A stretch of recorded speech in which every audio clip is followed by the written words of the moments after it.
Save big during Labor Day at Lowe's. Get up to 40% off select major appliances. Plus, buy more to get up to an additional 20% off. Shop even more savings with 3 Stay Green 1 cubic foot vegetable and flower garden soil bags for $10. This Labor Day, take care of your home for less at Lowe's. We help, you save.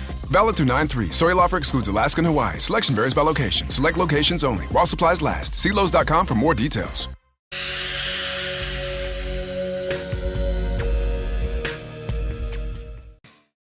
Welcome in and come on down. ADPs are on the board, and it's time to play high or low. Who is a draft day steal and who is costing way too much? Let's find out this week on From the Forum.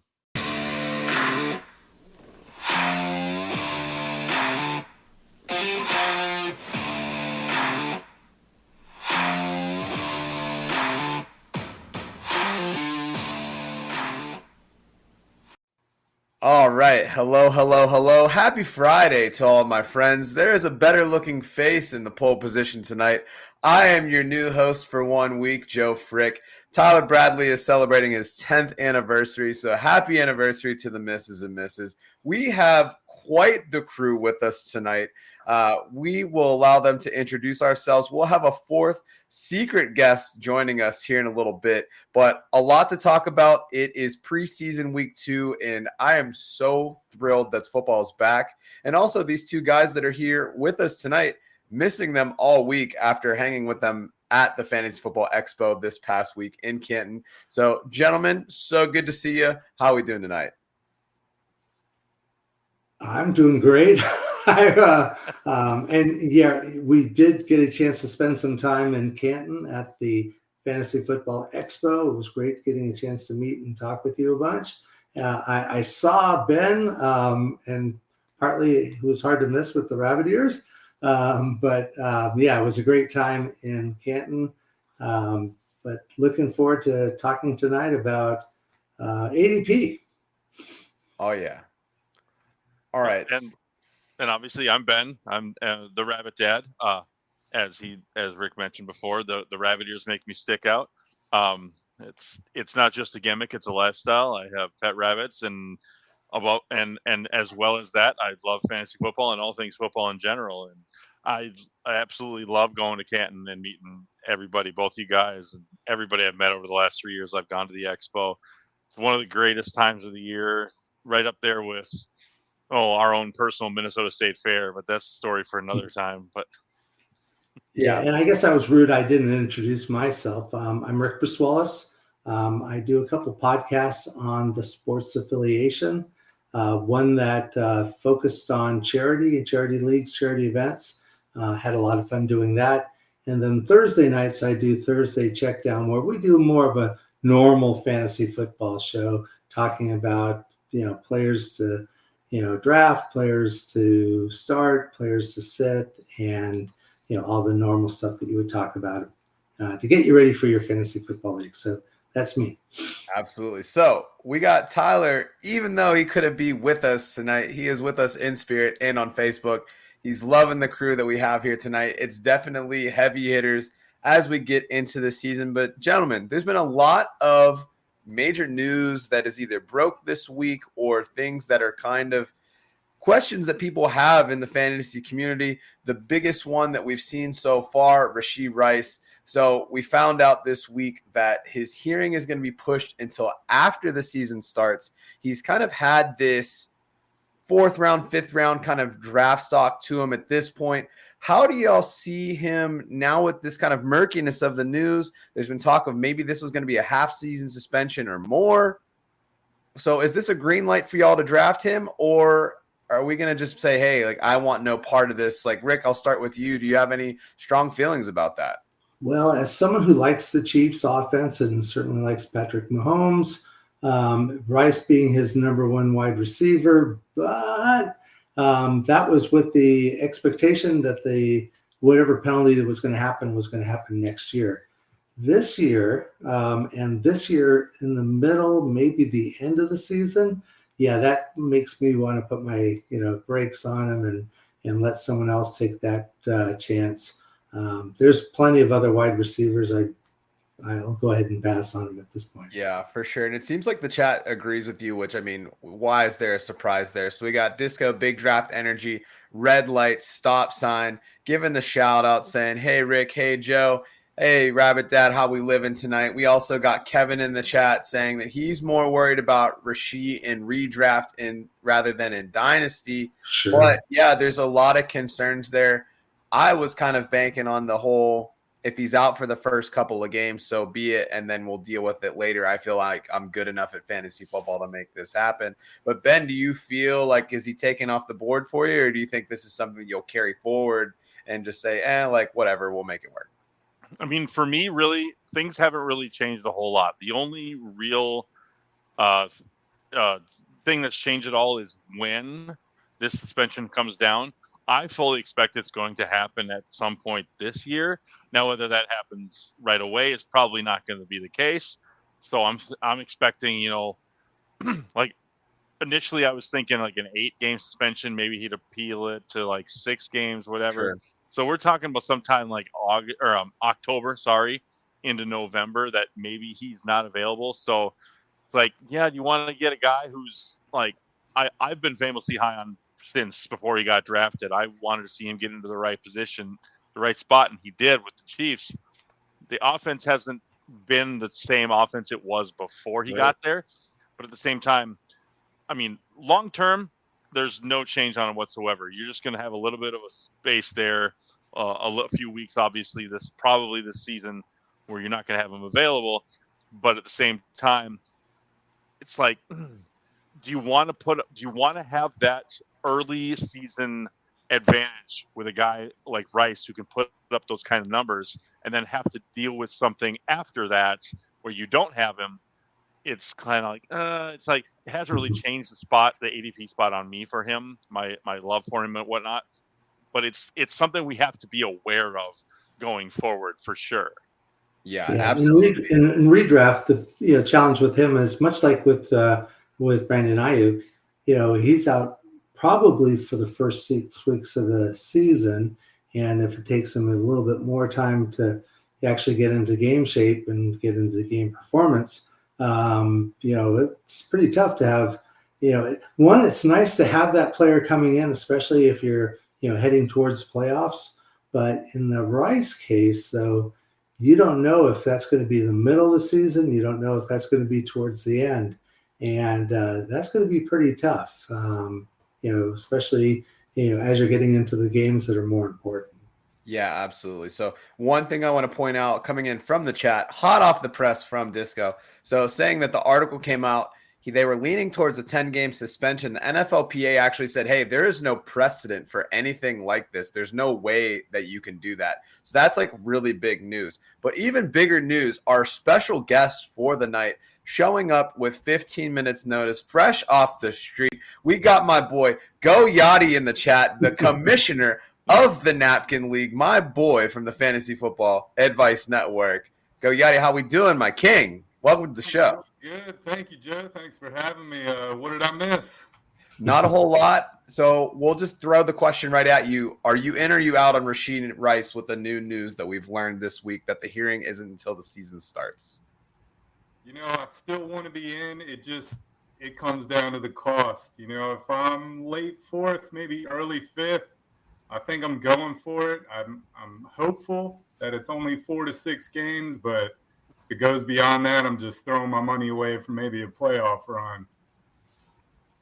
Yeah, hear that for sure. So the fan love is just coming in hot. So we got Pete Nova, absolute king of the defenses, giving the shout out to Ben. So got a lot of love in the chat. We appreciate you jumping in. If you're on the stream on YouTube or wherever else, hit the like button, get the subscribe going so you don't miss shows like this. We are here every Friday night, but let's keep this rolling. So we had the Rashid Rice news about, hey, like we had this suspension that's looming.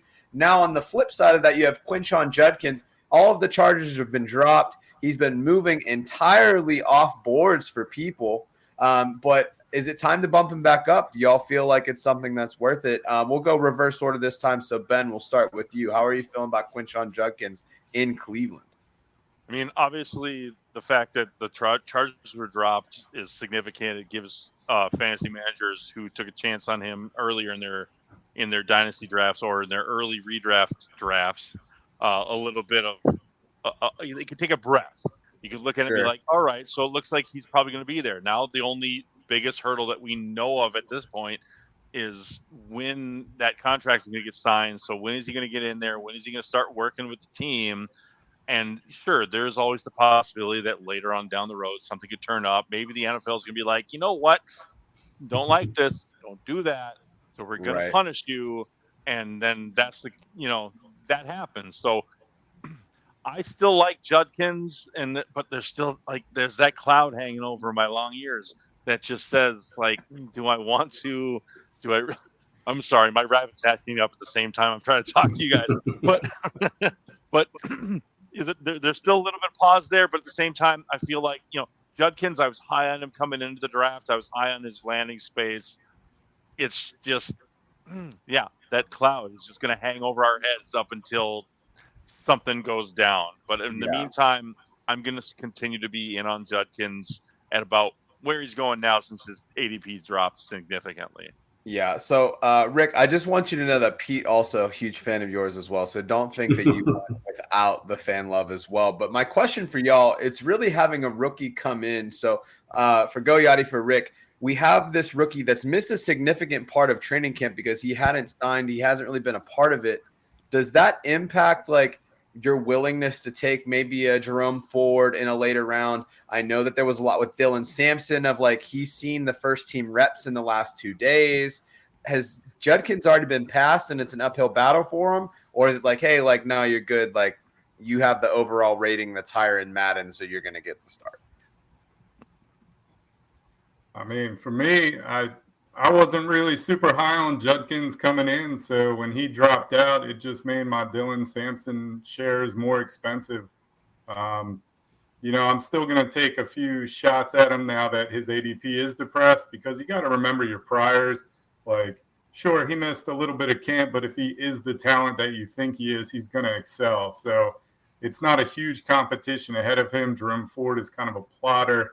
He'll get you 20 carries for 80 yards, great. But if he doesn't get in the end zone, it's not worth it to draft him. So I'm kind of out on Ford. I like Sampson a little bit better. Yeah. What about for you, Rick?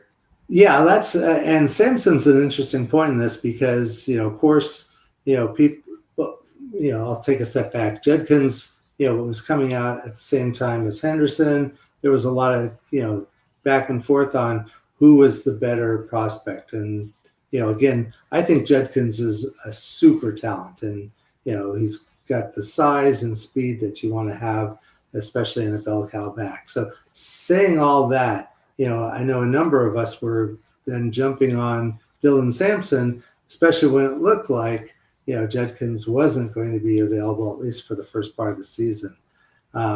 Now it kind of makes things a little bit more uncomfortable if you're trying to make a decision based on Judkins, Sampson, or some other running back, especially if you're building out for a young team. The other thing, and it was interesting that just today the news was that Isaiah Bond was signed by the same Cleveland Browns, and so you almost wonder what sort of environment they're building there in Cleveland with all these players that have had questions about their behavior in the very recent past. Yeah. So, but that I thought that was the more interesting news. I think I would still be going after Judkins. It's just a little later in the draft, and now those people that did take him early, they're probably feeling pretty good that they're getting their investment.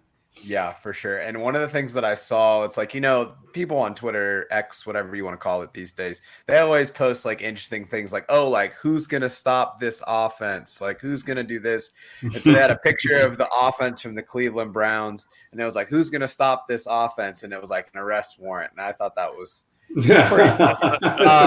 and so just so you know, Goyati, Pete said he's got a lot of love for you too. If you guys don't know about Pete, like I said, super cool dude. He is a DST guru, does stuff with the Fantasy Face Off.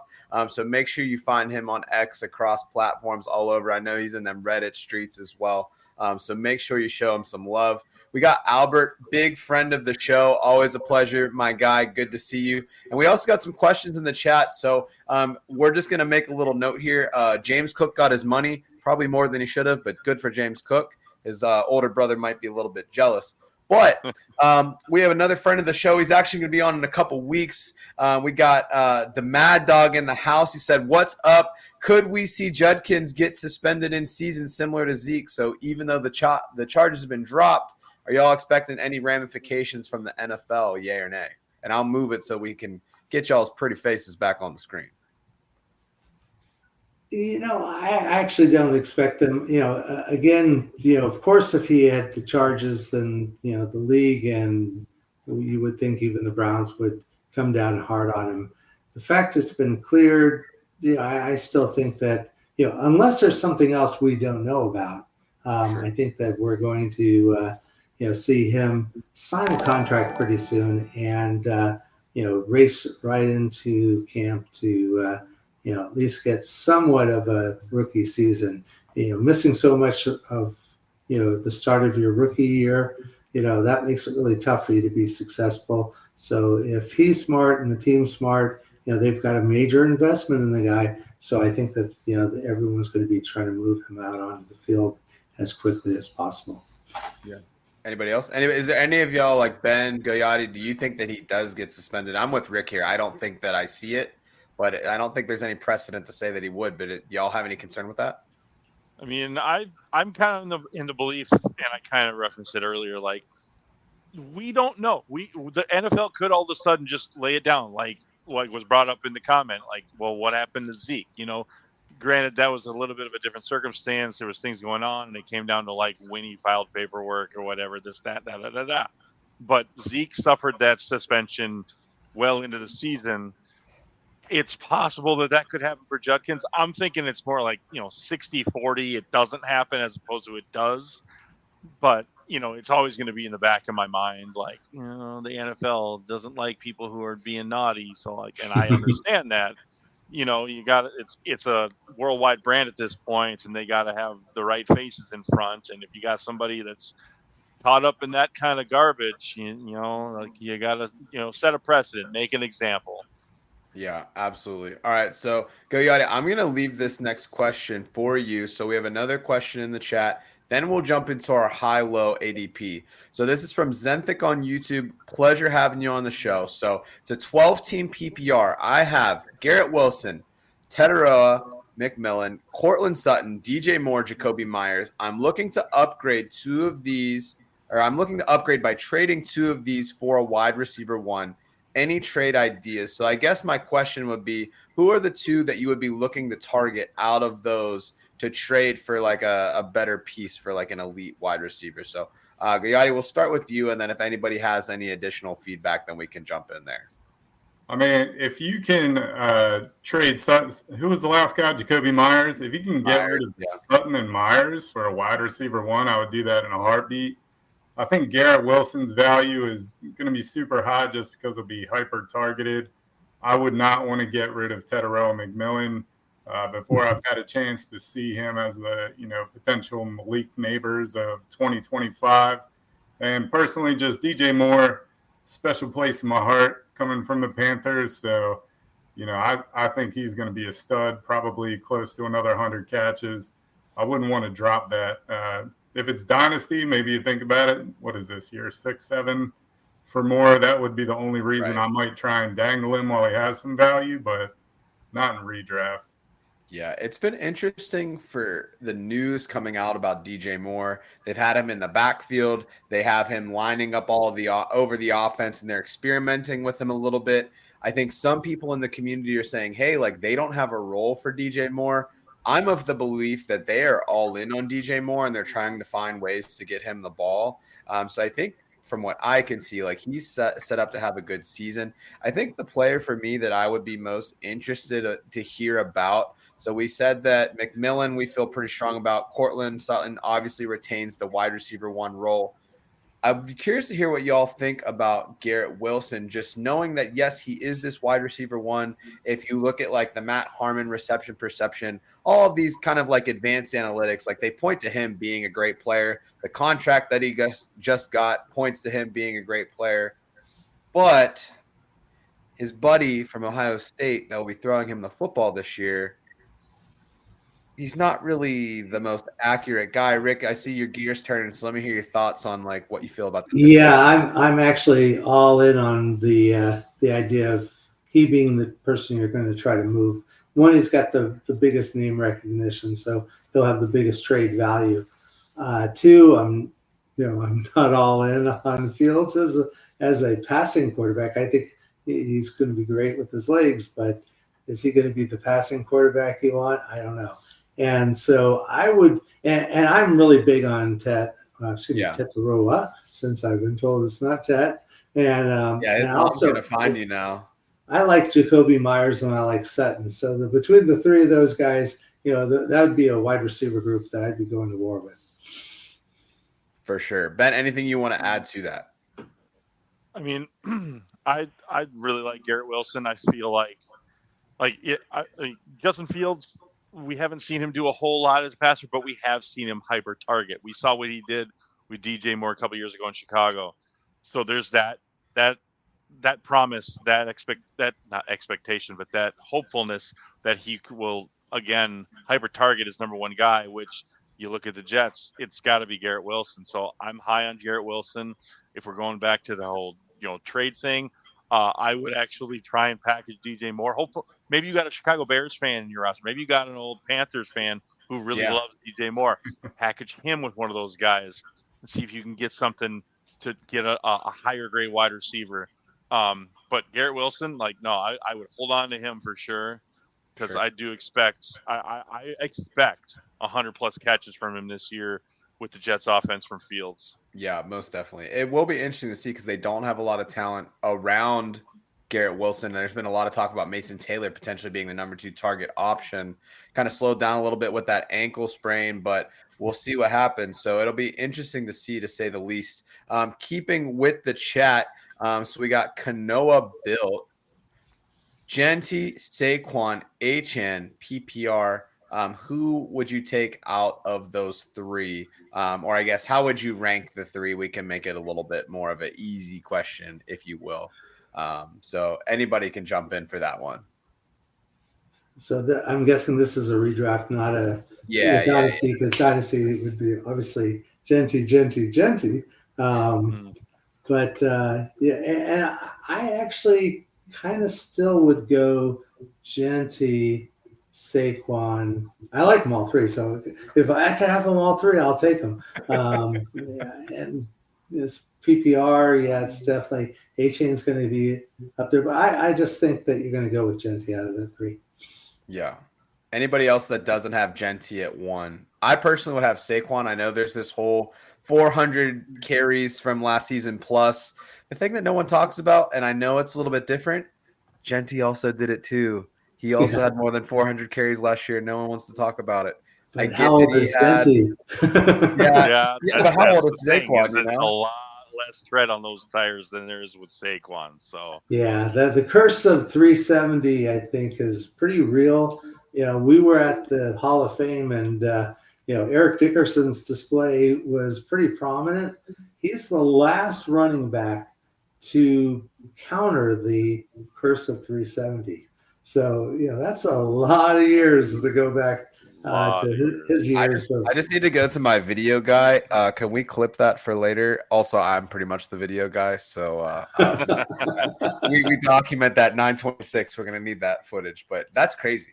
So let me throw a wrench in this, because when it came up, my first thought was just looking at my ranks. I've got Saquon 1. I've got Achane 2. I've got Genty, a decent ways down there. Achane is, the most explosive back in the NFL, in my opinion. Mike McDaniel is going to throw him 70, 80 balls. The only reason I think he doesn't take Saquon out is because Saquon has the best situation in football.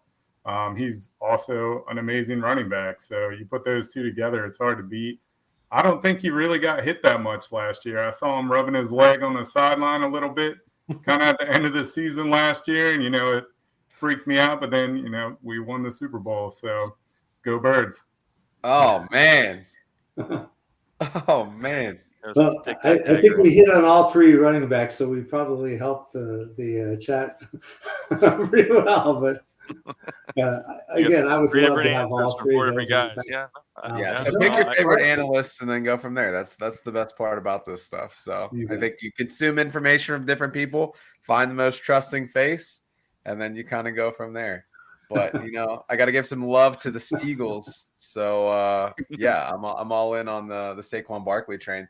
So Kanoa obviously liked the answer to the first question, but he returned, she returned, they returned for another one. So if you're punting on QB and tight end, who are you looking for to pick up later in the drafts? I know I just badmouthed him a little bit, but Justin Fields is a guy that I am very actively reaching on from the quarterback position.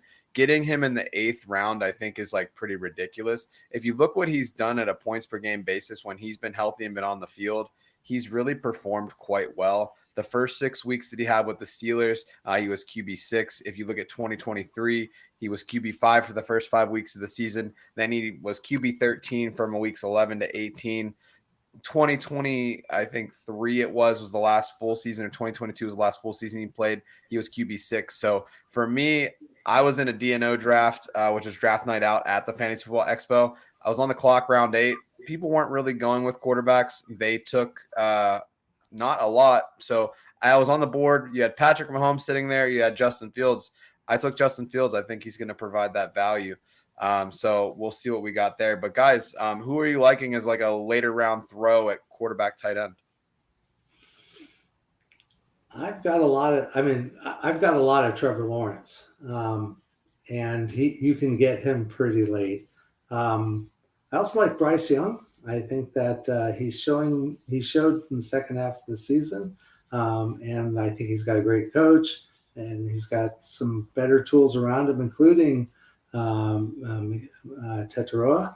The other person I like is JJ McCarthy. He was hurt last year. But he's got, of course, so many weapons around him this year.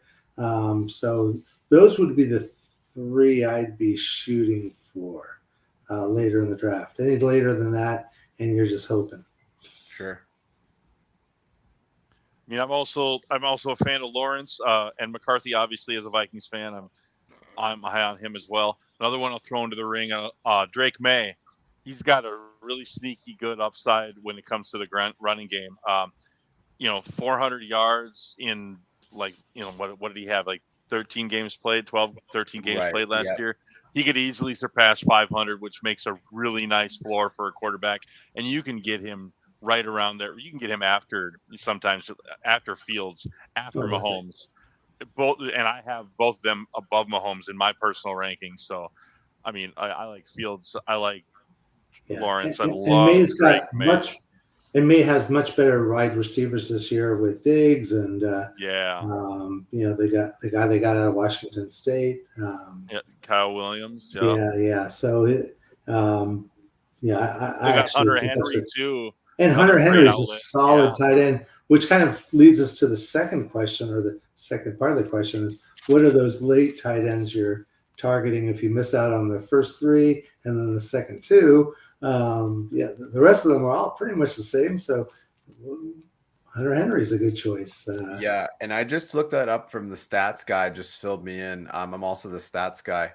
So Drake May, his that second year that he was at North Carolina, he had 184 rushing attempts. If you look at quarterbacks that have had at least 120 rushing attempts at some point in their collegiate career, if they start a full season in the NFL, they're essentially a lock to have a QB1 season at some point in their career. So Ben is absolutely right. He does have that upside there. In 2023, ran for 112 times. So that floor is sneaky. You don't necessarily think of him as that, but he could totally be that. So we've hit on the quarterback side. Go Yachty, what are you feeling from like the tight end perspective? Who are guys that we can throw some darts at a little bit later in the draft?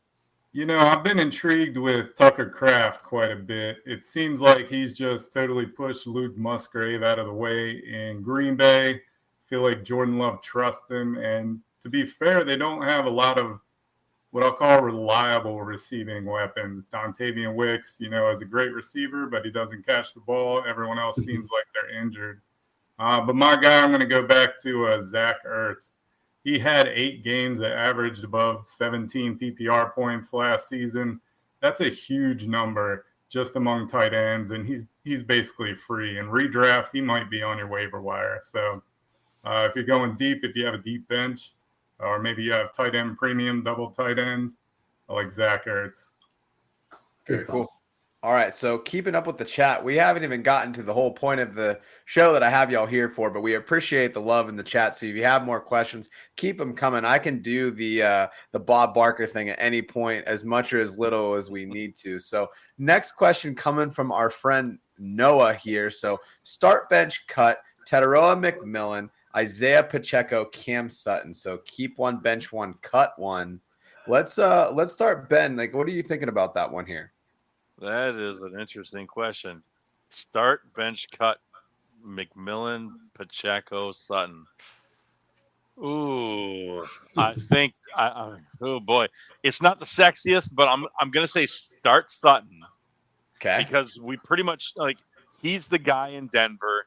I mean, he's not gonna have like a 190-yard 2-touchdown game or anything probably at any point, but 8-9 targets turns into 6-7 receptions, 90+ yards and a score. It's a great floor, really safe, especially if you're playing like guillotine. But then I guess between the other two, I guess right off the bat, I'd bench Pacheco and I'd cut Tataroa McMillan. Wow. And that's just because how many times do we see a rookie come in? I mean, look at Justin Jefferson, a great example. Came in, did nothing his first 3 weeks, and then exploded. He just needed the time to catch up to speed. And that's what my decision is on cutting him in this situation, because maybe he starts out really, really slow. So I still got Pacheco on my bench, who's like the only not ancient, decent running back the Chiefs have. And they're going to be predicated on the run and the defense again, like they have been for the last couple of years.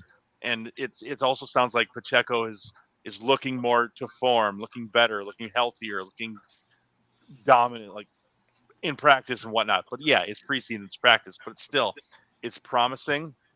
And that's my basis. That's what I've got it. Yeah. So I've got 2 updates for y'all. So the first one is that my boy Steve, he is on the what train for the Tataroa McMillan. He said he's a lock for 120 plus targets. The other thing is that there's actually live football going on right now. So we've got a preseason game in this great country. Chiefs Seahawks up 7-0. Your boy, the handcuff maybe of the year, Zach Charbonnet, punching one in Nice. in the first quarter. So keeping those stats at home. So go Yachty, Rick. Any differences to Ben's plan there? Yeah, I like Sutton, so I thought that was a great call. All right, so we checked that box. That's good. But I'm cutting Pacheco. Again, I look at Tataroa as being like a Drake London type wide receiver. Big, can fight for the ball. He's got more speed than I think people associate with a guy who's 6'5". And I just think that he's going to be kind of like building along with the rest of the Panthers offense, and I think I'm looking forward to seeing him play for the next 10 years. I think Pacheco maybe has another year. They do have one young running back, Rashard Smith, more of a receiving type running back, but I think Pacheco's lifespan in Kansas City is going to be short. So especially if it's, and I guess I'm prefacing everything we're going to look a year or two down the road making these sort of decisions. I just think that you can't give up, that level of a wide receiver, especially for a running back who's probably – getting closer and closer to the end of his career. Sure. Man, I can see it going like 100 different ways. I agree with y'all for the most part, but if it's like you mentioned, Ben, if it's week 1 in a guillotine, I'm plugging that running back in and I'm getting, 12 to 18 points if I can. I do like Pacheco. I think he can have a James Cookish type of year where relatively uneventful on the ground, but then he, just racks up touchdowns. I do like Pacheco, but yeah, if it's long term, I'm taking Tet first. I'm probably going to keep Sutton and then just cut Pacheco. There we go. All right, so we'll keep it moving. I'm just going to hit Kevin's question here just because we already talked about it. I'll give him the nice little recap. So welcome to the show. We were talking about Garrett Wilson a little earlier, some things that we hit on from the notes. So he's going to be hyper-targeted. We have some concerns about whether or not Justin Fields is going to be able to hit him with those targets, but there's not a lot of other receiving options out there. So I think amongst the group, we're pretty bullish on Garrett Wilson. Another comment that we have here from Overcome. Welcome to the show. Thinking about taking Drake London at the 109. My friend, I will caution you, I'm all about getting your guys, but if I look across 3 different PPR formats, so if I look at Sleeper, if I look at, say, CBS, if I look at ESPN, Drake London, the earliest that he's going is on Sleeper. It's at the 205. So if you're taking him at the 109, you probably were going to be able to get him back at the 203. That being said, if you feel that strongly about Drake London, I know there's a lot of people pounding the drum based on what he did with Michael Penix as the hyper-targeted option in that offense. Go get him at the 109. You're going to feel a lot better if you have him and have a secondary player that you get at the 203, or if it's the 202, I guess, if you're in a 10-man, versus, hey, I didn't get London and I hate my life because he had this big year. So take him at the 109. The person that you're going to get at the flip side of that isn't going to be that dramatically different. But at the end of the day, I'm not going to say this too out loud, so all my analysts cover your ears. We're all guessing. So go get your guy, have fun with it, and you're not going to regret it if he hits it right. So let's go there. Kind of curious on who he would be, who he's taking London over, though, because that's about the territory you're looking at guys like Brian Thomas Jr. and Nico Collins, and maybe even Puka Nacua with all the concerns about Stafford. Maybe Garrett Wilson or Amon-Ra St. Brown. Yeah. Now I wouldn't put Garrett Wilson up in that category with those guys that I was listing, but sure. Yeah. I think he's in that next grouping down with Jackson Smith and Jigaboo and maybe AJ Brown, Lad McConkey, those sort of guys. Yeah, I agree. Waiting on the second round to get a guy like London is probably preferable, because then you get that first guy that maybe it's that top maybe it's that end of the first tier, early second tier running back, or even if you want to reach for that Brock Bowers, you really want that positional advantage. But I think London definitely would be there for the second round. Yeah, absolutely, for sure. So we got a couple more questions in the chat here, so we'll just keep rolling with it. But fan love from our boy Noah here, so thanks so much. Can roll with Sutton at the flex, so happy to help. We will be here every week, 10 o'clock Eastern, 9 o'clock Central. So come holler at it. This is typically a Q&A style, like live show. So we've really hit the theme. All the stuff that I made the guys prep for has gone out the window. But you know what? That's life sometimes, nothing. Oh, yeah. So we got Shadow is Wicked. Welcome to the show. One man keeper league question. Do I keep Kyron for an 8th, or do I keep Brock Bowers to lose a 10th? However, it is a tight end / wide receiver spot. So if we're thinking about the value there, knowing that it's not solely tight end, but really kind of like a half flex, does that change who you would keep between the two? I would keep some Bowers. Good questions coming through the chat today. I'm just saying. Like Bowers was essentially the wide receiver 6 last season. Yeah. It's probably RB 10, 12 at this point. I do believe in Kyron, but Bowers is just, he's a powerhouse. He's obviously fresh, and the coaching staff loves him. So I expect him to get 150 million catches again this year. So Yeah, so Brock Bowers, if I do some quick counting, sorry, I went to Pittsburgh Public School, but 1, 2, 3, 4, 5, 6, 7, 8, 9, 10, 11, 12, 13, 14, 15, 16, 17, 18th amongst kind of like flex position players. So 1, 2, 3, 4. And Kyron actually finished 5 spots ahead of him. So is that 2-round difference enough for you to make that happen? Now, something that people have pointed out a lot about Kyron as well as James Cook is that these are very touchdown driven numbers. There's always people that are screaming the touchdown regression. It's kind of the favorite thing for people to speak on, it's like, oh, like the touchdown regression, it's coming. But I mean, either one of those, I mean, you're in a great position to be in. So if y'all had to pick, we don't even have to give any analysis here. We'll start with Rick. Pick your guy out of the two. All I want is a name. So Bowers. Give me a name. Bowers. Go Yachty. Taking Bowers. All right, Ben. It's a straight. It's Bowers. All right, we got the power of Bowers in the house tonight from the forum. So there you have it. Hope that's helpful for you. But yeah, Noah said he'll be back after week 1 here before this gets big. Let's go. I'll be here every week except for maybe week 1 because apparently the people that run the show all have kind of like this spring or I guess summer fall anniversary stuff going on. So I think we've hit all of the questions that we have in the chat, which means that I can actually ask y'all the things that we have. There is one more question that we'll hit when we get kind of like to the last couple minutes of the show, which is name one player you have to leave the draft with. But I know that I made y'all scour and prepare for all of this stuff. So the whole theme of this show, right, was kind of the Bob Barker Price is Right. Are we too high? Are we too low on players based on the ADP? So we had 8 players that we planned to talk about. As you can see at the 43-minute mark, we have hit 0 of them so far. So we are cruising. We've got about 17 minutes left. So we appreciate all the chat love. It's awesome. So if you're liking what you're hearing, like, subscribe, do all of that YouTube stuff that I'm required to talk about by law as a fantasy football analyst and YouTube specialist. But let's get back to the ball talk because no one wants to hear about those things. So first player that will hit, let's try to keep the brevity there if we can, fellas, because I'd like to get through at least a couple. But one of the players that I've really been thinking about a lot has been Marvin Harrison Jr., ADP 42. He was a player last year that was like a you can't miss prospect. Look at his dad. If you're not really happy with it, his dad might kind of pull the gun on you kind of thing. But we saw that Trey McBride kind of retained that role that he had for Arizona.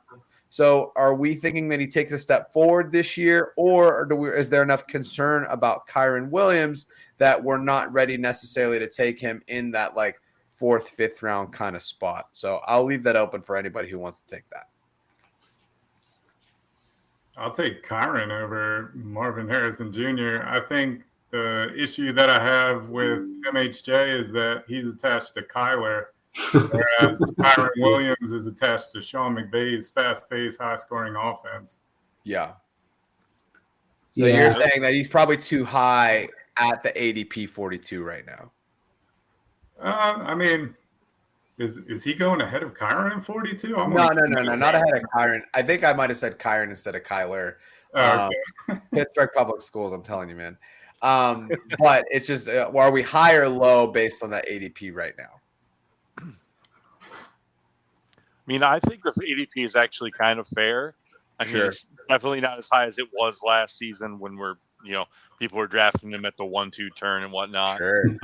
It's definitely better. And if Arizona and Kyler can get that offensive game working through the pass even a little bit better, I mean, you got McBride, sure, and then you got Harrison, and then you got 6 guys who could be serving me drive-through at Arby's next week. Who knows? Hey, I like Michael Wilson.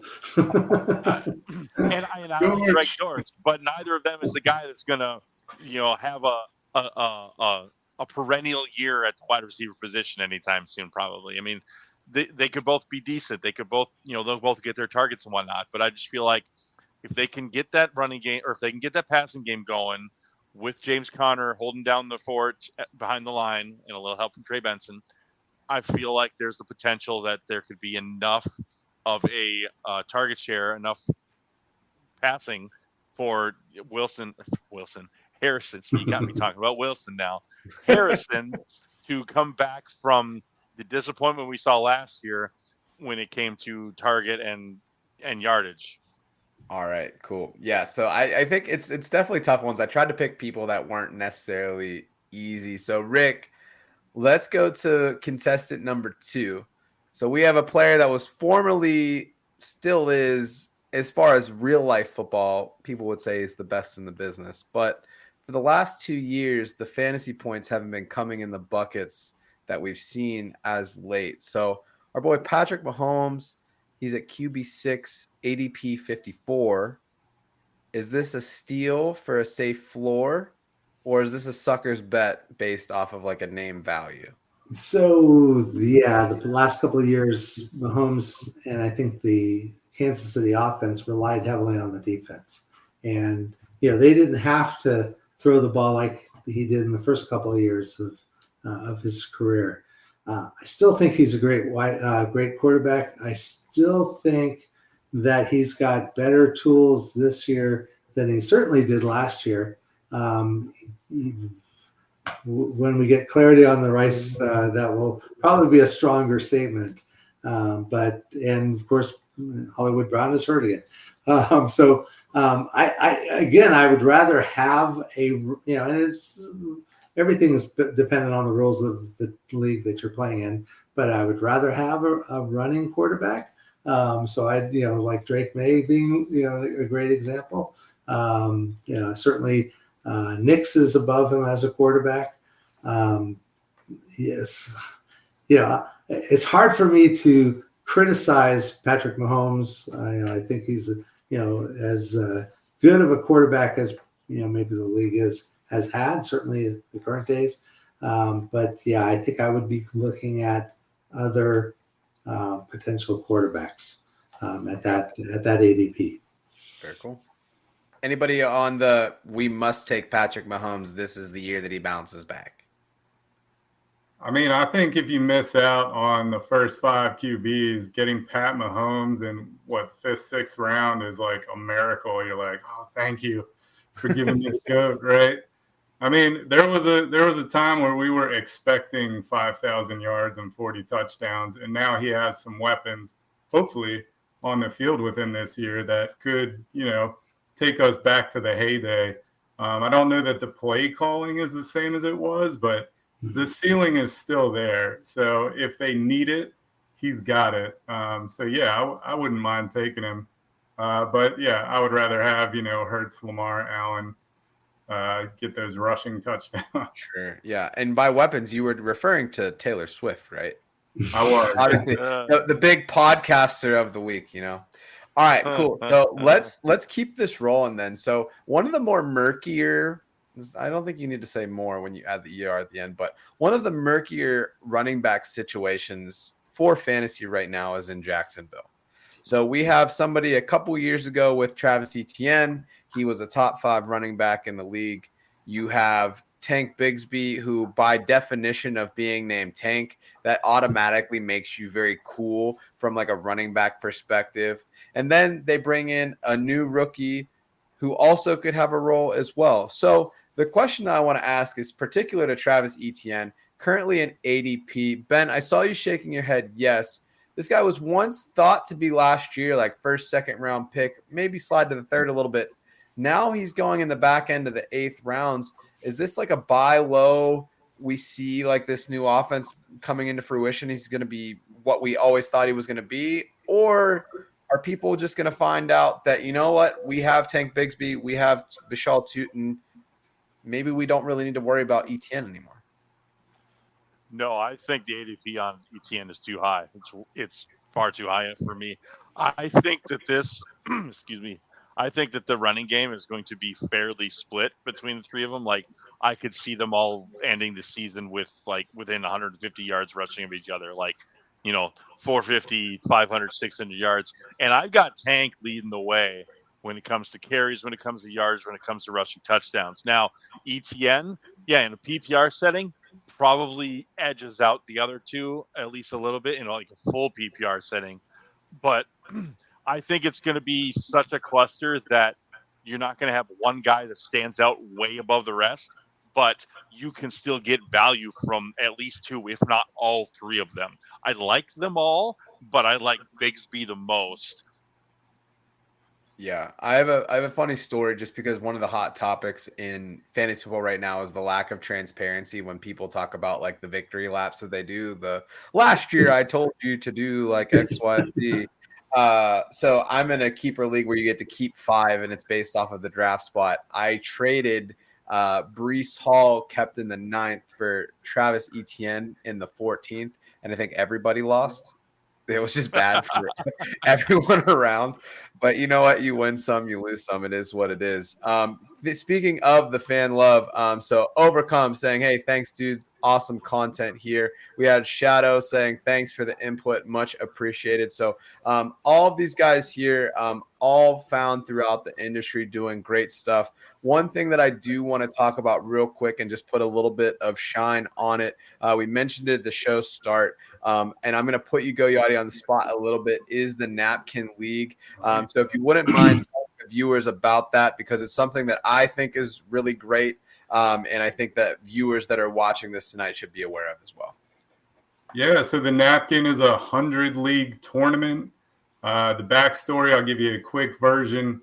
Started for my neighbor's wife had cancer. She was looking for something to do because she couldn't get out of the house. Why not start a fantasy football league, and why not make it super fun and jack all the scoring up? So that's how it all kind of started. She recovered, and now we're on to kind of our next adventure. It's all supporting Mission 22, which helps veterans' mental health and their families.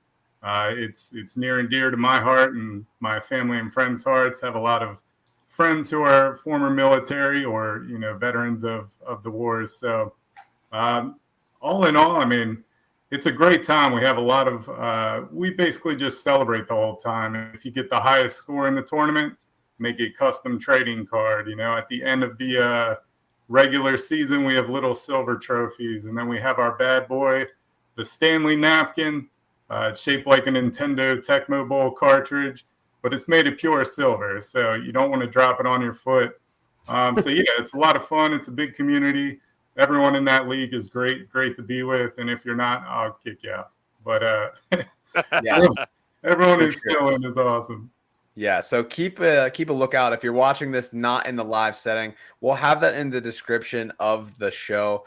So definitely take a look at it. It is a slow draft, so if you're like, hey, I don't know if I'm going to have time, you will have the time for it. Only requires a $5 donation, and I think that donation is going to a really great cause.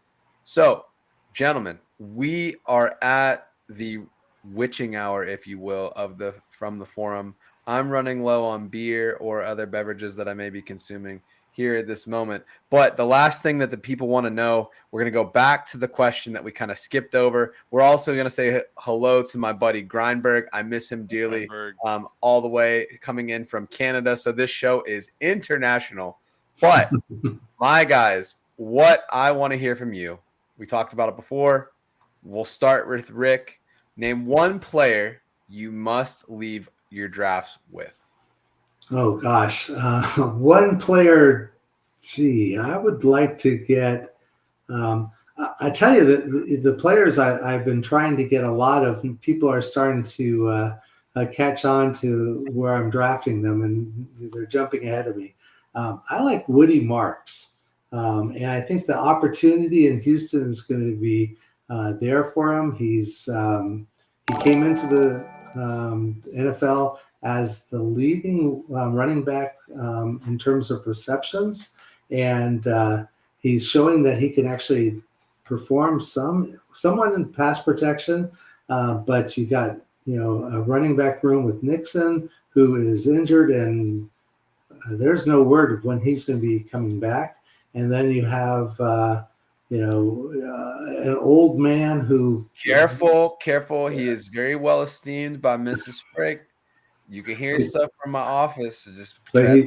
I'm just saying he's been very slow in practice, and so I think that Woody Marks is someone who's going to get a great opportunity. The Texans traded up to get him, and they also passed on a number of the bigger name running backs that were coming out of college.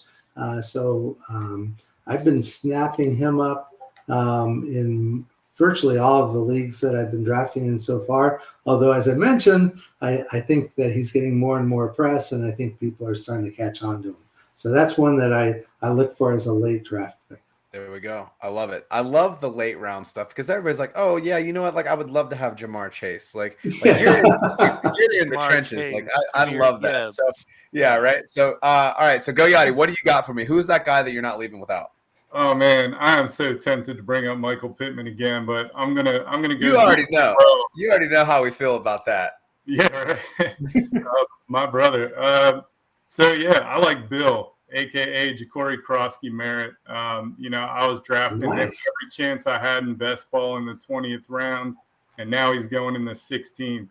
All I hear out of camp is good stuff about him. Every tape, that I'm able to find, it looks like he's breaking a big play. Maybe it's just, the two-hand touch they play in practice, but he missed last year. I think he just kind of got slept on, and he comes into a situation where you have an aging Austin Eckler, and then you have Brian Robinson, who's good but not great. So if he's great, I think he could take over that backfield with Jaden Daniels and just, be a powerhouse. So that's who I'm not leaving without. All right, Ben, let's close it out. Who do you got? Who's your guy? All right, I'm going to start with saying that I'm my first thought I'm not going to say because I don't want to crap on Rick's pick. I was going to say Dameon Pierce, but I'm going to change it. I'm going to pivot over to a guy that I love even more. Brenton Strange, tight end from the Jaguars. Man, you guys are like 10 round plus. I'm going to change my answer now. Absolutely.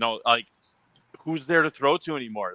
Sure, they got Brian Thomas, but after that, maybe Travis Etienne's the second guy. Maybe it's this guy. Maybe no, it's Brenton Strange. He showed us in the last few weeks of the season he has the ability to be targeted 8, 9, 10 times and bring in those catches and make yards. Is he going to have 10 catches for 150 yards? No, but if he has 10 catches, he's probably got 80 yards, 90 yards. He scores a touchdown. I've got him. He's my tight end 5 right now in projections coming into the season. He's my guy. I've got him all over the place. The only places I don't have him is where my wife has been sniping me. Yeah, that's the tough part. She knows all the stats. She knows all your stuff. So that's she hears everything I say. Like, oh, I remember that name. Oh, I remember that name. That's why I didn't get Amon-Ra St. Brown anywhere last year. Yeah, the guy for me, I'll be very brief here because I've talked about it quite a bit. But the person that I would talk about is like a 3rd or 4th round, which feels like very inappropriate based on the names that y'all have dropped. But like 8th, 9th round, someone that I've drafted in every draft that I've done so far this year has been Stephon Diggs. They don't really have a lot of other passing options in the Patriots room. So I think that, yes, there is the injury concern, but I do feel pretty good about Drake May. So therefore, I feel pretty good about the number 1 receiving option for Drake May. So that's who I'm looking at as a guy. The other 2 would be Jacoby Myers and Alvin Kamara. I've been taking them everywhere that I could. I've done videos about them. I've talked about them ad nauseum, so we won't save that here. But my friends, we are coming up on the hour. My favorite part about being a part of this show every week is that we just get to have so many different ball knowers in the presence of me, and it makes me better at what I do. And also for the people that watch the show, like, make sure that you're tapping in every week to see what these people are doing, and make sure you're tapping into the other stuff that they're doing because Ben, Goyati, Rick, all fantastic resources in the fantasy community. So we're going to start with Ben, go around the horn. Where can people find your content, whether it's on Twitter, on a particular website? Where can they find your stuff? All right. Well, on Twitter, you can find me at FFRabbitDad. I'll spit out something here and there. I love guillotine content. I will be doing again for the, I think, 6th or 7th year in a row. I do a weekly grab bag article for FantasySharks.com. But other than that, a lot of my stuff is just on Twitter right now. I have been working with the FF Faceoff for a few years. Hopefully get back into doing some stuff with them again. But yeah, that's where you can find me. Yeah. And before you go Yachty, I do want to say, in case you saw the news this week from Sleeper, they just added guillotine as a game mode on Sleeper. So if you have questions on that, Ben is a fantastic resource. I didn't even play Guillotine last year, and I was like, oh man, like this is what I would do. Yes, like I'm all about that action. But Go Yachty, where can they find you, my friend? Yeah, I am FF Knowledge, spelled NOLLIJ, because that's cool, on the Twitter machine. I'm also at Go Yachty on Sleeper, where you can find me pretty much all the time. And if you want to find my writing, I'm on FSAN with you, Joe. All right, Rick, bring it home. Yes, on the Twitter machine, I'm R. Bruce Wallace. I'm also R. Bruce Wallace on Blue Sky. And I'm a part of the sports affiliation, doing a show Thursday nights at 7 o'clock Eastern with Greg Kellogg. And it's called the Thursday Checkdown, where we talk fantasy football and life.